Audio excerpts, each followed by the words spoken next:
ನವವಿಧ ಭಕ್ತಿಯಲ್ಲಿ ಮುಂದಿನ ಭಕ್ತಿ ಬಂದು ಸಾಖ್ಯಂ. ಸಾಖ್ಯಂ ಅಂತಂದ್ರೆ ದೇವರ ಜೊತೆ ನಾವು ಗೆಳೆಯನಾಗಿ ಹೇಗಿರುವುದು ಅಂತ ಹೇಳಿ, ಆ ಸಾಖ್ಯ ಮನೋಭಾವ ನಮಗೆ ಪರಮಾತ್ಮನಲ್ಲಿ ಯಾರನ್ನ ನೋಡಿ ನಾವು ಕಲಿಬೇಕು ಅಂತಂದ್ರೆ ಅರ್ಜುನನ ಮತ್ತೆ ಕೃಷ್ಣನ ಸಂಬಂಧ, ಪಾಂಡವರ ಮತ್ತೆ ಕೃಷ್ಣನ ಸಂಬಂಧ, ಗೋಪಾಲಕರ ಜೊತೆ ಕೃಷ್ಣನ ಸಂಬಂಧ, ಕುಚೇಲನ ಜೊತೆ ಇದ್ದ ಸಂಬಂಧ, ಉದ್ಧವ ಜೊತೆ ಇದ್ದುವಂತಹ ಸಂಬಂಧ, ಇದೆಲ್ಲವೂ ನಮಗೆ ಸಾಖ್ಯವಾದ ಒಂದು ಸ್ವರೂಪವನ್ನ ನಮಗೆ ತಿಳಿಸ್ತಾ ಹೋಗುತ್ತೆ. ದೇವರಿಗೆ ನಮ್ಮನ್ನು ಸಹ ಅವನ ಸಖನಾಗಿ ನೋಡ್ಬೇಕು ಅಂತ ಅವನಿಗೂ ಸಹ ಇಷ್ಟ ಅಂತೆ. ಯಾಕೆ ಗೊತ್ತಾ? ದೇವದೇವೋತ್ತಮವನ್ನ ನಾವು ದೇವರಾಗಿ ಕಾಣಿದ್ರೆ ಪ್ರತಿಯೊಂದು ಅವನ ಹತ್ರ ಹೇಳೋದಕ್ಕೆ ಸಾಧ್ಯ ಇಲ್ಲ. ಅದೇ ದೇವದೇವೋತ್ತಮನನ್ನ ನಾವು ಸಖನಾಗಿ ನೋಡಿದಾಗ ಏನಾಗುತ್ತೆ ಅಂತಂದ್ರೆ ಅವನ ಹತ್ತಿರ ನಾವು ರಹಸ್ಯಗಳನ್ನ ಹೇಳ್ಬಹುದು, ಬದುಕಿನಲ್ಲಿ ಆಗುವ ಹೋಗುಗಳನ್ನ ನಾವು ಅವನ ಹತ್ರ ಚರ್ಚೆ ಮಾಡ್ಬೋದು, ನಮ್ಮ ಸಮಸ್ಯೆಗಳನ್ನು ಅಷ್ಟು ಸಹ ಹೇಳ್ಬೋದು, ಸಲಹೆಗಳನ್ನ ಕೇಳ್ಬೋದು, ನಮ್ಗೆ ಇಷ್ಟಾರ್ಥ ಏನೇನಿದೆಯೋ ಅದನ್ನೆಲ್ಲ ಅವನ ಹತ್ರ ಚರ್ಚೆ ಮಾಡ್ಬೋದು. ಅವನಿಗೆ ಇಷ್ಟವಾಗುವ ಪದಾರ್ಥಗಳು, ನಮಗೆ ಇಷ್ಟವಾಗುವ ಪದಾರ್ಥಗಳು ಅವನಿಗೂ ಸಹ ಇಷ್ಟ ಆಗುತ್ತೆ ಅಂತ ಹೇಳಿ ಅದನ್ನೆಲ್ಲ ನಾವು ನಿವೇದನೆಗಳನ್ನ ಮಾಡ್ಬೋದು. ಈಗಿನ ಕಾಲದಲ್ಲಿ ಹೇಳ್ತಾರಲ್ಲ, ಮಕ್ಕಳಿಗೆ ಸ್ಕೂಲ್ಗೆ ಹೋದಾಗ ಹೇಳ್ತೀವಿ, ಏನಂತ ಹೇಳ್ತೀವಿ? ನಿನ್ನ ಸಹಪಾಠಿಗಳ ಜೊತೆ ಬಹಳ ಫ್ರೆಂಡ್ಶಿಪ್ ಅನ್ನ ಮೈಂಟೈನ್ ಮಾಡು, ಶೇರಿಂಗ್ ಇಸ್ ಕೇರಿಂಗ್. ಮನೆಯಲ್ಲಿ ಎಷ್ಟೊಂದು ತಿಂಡಿಗಳನ್ನ ಮಾಡಿ ಕೊಟ್ಟು ಕಳಿಸ್ತೀವಿ ಅಲ್ವಾ? ಯಾಕೆ? ಸಹಪಾಠಿಗಳಿಗೆ ಕೊಡುವುದು. ಅದೇ ರೀತಿ ನಾವು ಪರಮಾತ್ಮನನ್ನ ಸಖನಾಗಿ ನೋಡಿದಾಗ, ನಾವು ನಮ್ಮ ಹತ್ರ ಇರುವಂತಹದೆಲ್ಲವನ್ನು ದೇವರಿಗೆ ಕೊಟ್ಟಾಗ ದೇವರು ಅದರ 10ರಷ್ಟು ನಮಗೆ ಪ್ರೀತಿಯನ್ನ ಕೊಡ್ತಾರಂತೆ. ಮತ್ತೆ ನಮ್ಗೆ ಏನೇನು ಬೇಕೋ ಅದನ್ನೆಲ್ಲ ನಮ್ಗೆ ಅಳವಡಿಸ್ತಾ ಹೋಗ್ತಾರಂತೆ ಪರಮಾತ್ಮ. ಹಾಗಾಗಿ ದೇವರನ್ನ ನಾವು ಸಖನಾಗಿ ನೋಡ್ಬೋದಾ? ಹೌದು, ನಾವು ದೇವರನ್ನ ಸಖನಾಗಿ ನೋಡ್ಬೋದು ಅಂತ ಹೇಳಿ ಭಾಗವತದಲ್ಲಿ ಏನ್ ಹೇಳ್ತಾರೆ? ತ್ವಮೇವ ಮಾತಾ ಚ ತ್ವಮೇವ ಪಿತಾ ತ್ವಮೇವ ತ್ವಮೇವ ಬಂಧುಶ್ಚ ಸಖಾ ತ್ವಮೇವ ತ್ವಮೇವ ವಿದ್ಯಾ ದ್ರವಿಣಂ ತ್ವಮೇವ ತ್ವಮೇವ ಸರ್ವಂ ಮಮ ದೇವ ದೇವ. ಸೊ ಈ ಒಂದು ಶ್ಲೋಕದಲ್ಲಿ ಪರಮಾತ್ಮನನ್ನ ನಾವು ಸಖ ಆಗಿ ಕಾಣ್ಬೋದು ಅಂತ ಹೇಳ್ತಾರೆ. ದೇವರನ್ನು ಸಹ ನಮ್ಮನ್ನ ಸಖನಾಗಿ ನೋಡ್ಬೇಕು ಅಂತ ಆಸೆ ಪಡ್ತಿರ್ತಾರೆ. ದೇವರ ದಯೆಯಿಂದ ನಮಗೆ ನಮ್ಮ ಹೆಂಡತಿ, ಮಕ್ಕಳು ಎಲ್ಲರೂ ಸಹ ಸಖರಾಗಿರುತ್ತಾರೆ. ಅದಕ್ಕೆ ಕಾರಣ ಯಾರು? ಕೃಷ್ಣ. ಆ ಕೃಷ್ಣನನ್ನ ಸಹ ನಾವು ಸಖನಾಗಿ ನೋಡ್ಕೊಂಡಾಗ ಪರಮಾತ್ಮ ಯಾವಾಗಲೂ ತಥಾಸ್ತು ಅಂತ ಹೇಳ್ತಾ ಹೋಗ್ತಾರೆ. ಹಾಗಾಗಿ ನಾವು ದೇವರನ್ನ ಈ ಒಂದು ಸಖನ ರೂಪದಲ್ಲಿ ಆಡ್ತಾರೆ. ಹೇಗೆ ಆಡುತ್ತಾ ಪಾಡುತ್ತಾ ಹೋಗ್ತಾರೆ. ಗೋಪಪಾಲಕರ ಜೊತೆ ವೃಂದಾವನದಲ್ಲಿ ಕೃಷ್ಣ ಆಡುತ್ತಾ ಪಾಡುತ್ತಾ ತಮ್ಮ ಲೀಲೆಗಳನ್ನೆಲ್ಲ ಮುಗಿಸ್ತಾ ಹೋಗ್ತಾರೆ. ಆ ಗೋಪಮ್ಮಗಳು ಸಹ ಕೃಷ್ಣ ಮಾಡ್ತಾ ಇದ್ದ ಲೀಲೆಗಳನ್ನ ನೆನಪಿಸ್ಕೊಂಡು ಅವನು ನನ್ನ ಮಕ್ಕಳ ಜೊತೆ ವೃಂದಾವನ ಕಾಡಿಗೆ ಹೋಗ್ತಾನೆ ಕೃಷ್ಣ, ಆದ್ರೆ ನನ್ನ ಜೊತೆ ಸಖನಾಗಿ ಇರಬಾರ್ದೆ ಅಂತ ಹೇಳಿ ಗೋಪಮ್ಮಗಳು ಸಹ ಬೇಜಾರು ಮಾಡ್ಕೊತಾ ಇದ್ರಂತೆ. ಹಾಗಾಗಿ ಆ ಗೋಪಮ್ಮಗಳು ಆ ಬೆಣ್ಣೆ, ಮೊಸರು ಎಲ್ಲವನ್ನ ಮಡಿಕೆನಲ್ಲಿಟ್ಟು ಒಳಗಡೆ ಕದೆಗಳ ಒಳಗಡೆ ಅದನ್ನ ಬಚ್ಚಿಡ್ತಿದ್ರಂತೆ. ಯಾಕೆ ಅಂತಂದ್ರೆ ಕೃಷ್ಣ ಅದನ್ನ ಕದಿಯೋದಕ್ಕೆ ಬಂದಾಗ ಆ ಗೋಪಮ್ಮಗಳು ಅದನ್ನ ಬಚ್ಚಿಟ್ಕೊಂಡು ನೋಡ್ತಿದ್ರಂತೆ, ಕೃಷ್ಣನ ಹಿಡಿತಿದ್ರಂತೆ, ಮುದ್ದು ಮಾಡ್ತಿದ್ರಂತೆ. ಹಾಗಾಗಿ ಈ ರೀತಿ ಅವನ ಒಂದು ಸಖನಾಗ್ಬೇಕು ಅಂತ ಹೇಳಿ ಗೋಪಮ್ಮಗಳು ಬಹಳ ಆಸೆ ಪಡ್ತಿದ್ರಂತೆ. ಅಂತಹ ಕೃಷ್ಣನನ್ನ ನಾವು ಸಖನಾಗಿ ನೋಡೋದಕ್ಕೆ ಅಂತ ನಾವು ಸಹ ಅದೇ ರೀತಿ ಆಸೆ ಪಡಬೇಕು ಅಂತ ಕೃಷ್ಣನನ್ನ ಸಖನಾಗಿ ಒಂದು ಕೀರ್ತನೆಯ ಮುಖಾಂತರ ನಾವಿವಾಗ ನೋಡೋಣ. ಚಿನ್ನಿ ಕೋಲು ಚೆಂಡು ಬುಗುರಿ,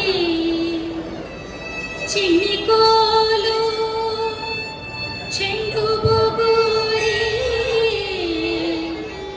ಬಣ್ಣ ಬಣ್ಣದ ಆಟಗಳನ್ನು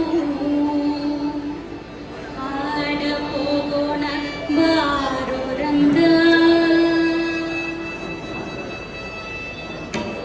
ಆಡ ಹೋಗೋಣ ಬಾರೋ ರಂಗ, ಕೂಡಿ ಯಮುನಾ ತೀರದ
नाचे माझा सखा पांडुरंग नाता घरी नाचे माझा सखा पांडुरंग रंग रंग अभिर गुलाल अभिर गुलाल अभिर गुलाल उधळी रंग रंग रंग अभिर गुलाल उधळीत रंग नाथा घरी नाचे माझा सखा पांडुरंग रंग रंग नाथा घरी नाचे माझा सखा पांडुरंग विठ्ठल विठ्ठल विठ्ठल विठ्ठल विठ्ठल विठ्ठल विठ्ठल विठ्ठल विठ्ठल विठ्ठल विठ्ठल विठ्ठल विठ्ठल विठ्ठल